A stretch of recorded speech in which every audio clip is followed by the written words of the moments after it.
an overwhelming portion of the intensely demonstrated animosity toward President Barack Obama is based on the fact that he is a black man. We have a former president who says if you're opposed to the president's health care, you're racist. The left looks at everything through a racial prism. I'm just, hey, they hit us, we hit back twice as hard.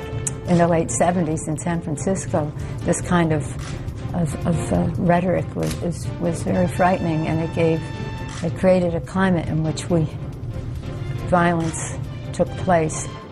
The debate not calming down as President Obama called for. Let me bring the roundtable back in. I'm joined by George Will, Peggy Noonan, Bob Reich, Ed Gillespie, and Donna Brazile. And George, as we get to this, let me show two magazine covers from this week. First, Time magazine, Glenn Beck, Madman, The Angry Style of American Politics. And then in the New York magazine, coming out tomorrow, there's that tattooed face of Barack Obama, big headline, Hate. We heard President Obama say he thinks that a lot of anti-government feeling, the idea that the government can't do anything right, is behind all this. What's your theory? The president's right about that. What we're hearing here is the liberals' McCarthyism, which is, when in doubt, blame people for racism. Litigators have an old argument. When the law is on your side, argue the law. When the facts are on your side, argue the facts. When neither's on your side, pound the table. This amounts to pounding the table. I would have yet to see evidence. Does evidence even intrude in this conversation? Is there any evidence that these people are racist? I think not. Donna? Well, George, there's some evidence that, and not an overwhelming amount of evidence, that a small fringe of this movement clearly there's some racism. And you don't have to know the motives of someone's heart to understand when you see signs, incendiary signs, that basically compares him to a witch doctor, an African heathen.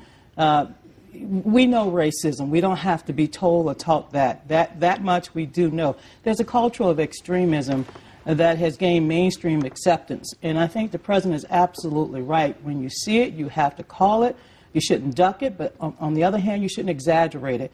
This is why we need responsible leaders to denounce it, but more importantly, we need to find a way to have an honest and good dialogue whenever race is a topic, so that the President of the United States, who is very busy, does not have to have beer summits all the time.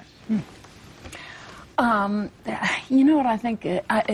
When I look at this, I step back a little bit and I think there is a lot of anger now. Mrs. Pelosi had a point. Things get high. It's always good to cool things down. But essentially, what we have here is a very new president. He's only been here for 10 months. He is a young man. He didn't have deep, long, profound experience. He is attempting right now to change, 18% of the GNP of the United States of America, changing how it works, health care. This is problematic on the face of it. People will argue about that. But on top of that, people are thinking about, in America, the economy, unemployment, war and peace, 2 wars that are going. This president, who is new and young, comes along and says, oh, that's not the issue. The issue is health care. It seems not like a program, but a non sequitur, and it angers people. Well, and Bill Clinton faced and Hillary Clinton faced similar kinds of anger in 1993 when they put health care forward as well. Yeah. The difference, though, I think, and by the way, I think Don is absolutely right. There is some element of racism here. You can't avoid it. The question is whether it's the dominant element. I don't think it is the dominant element. I think Peggy put her finger on it just now, and that is when 1 out of 6 Americans is underemployed, either unemployed or underemployed, and when you have about 1 out of 3 Americans worried that they could be, there is an element of anxiety and fear in the population right now that demagogues, either on the right or left, will almost inevitably use to position themselves. The politics of resentment is something we've seen before in this country. Right now you have right-wing talk radio people who are whipping it up, not just against the president, but against foreigners, against immigrants, against blacks, against elites. This is what happens in this country when people are scared.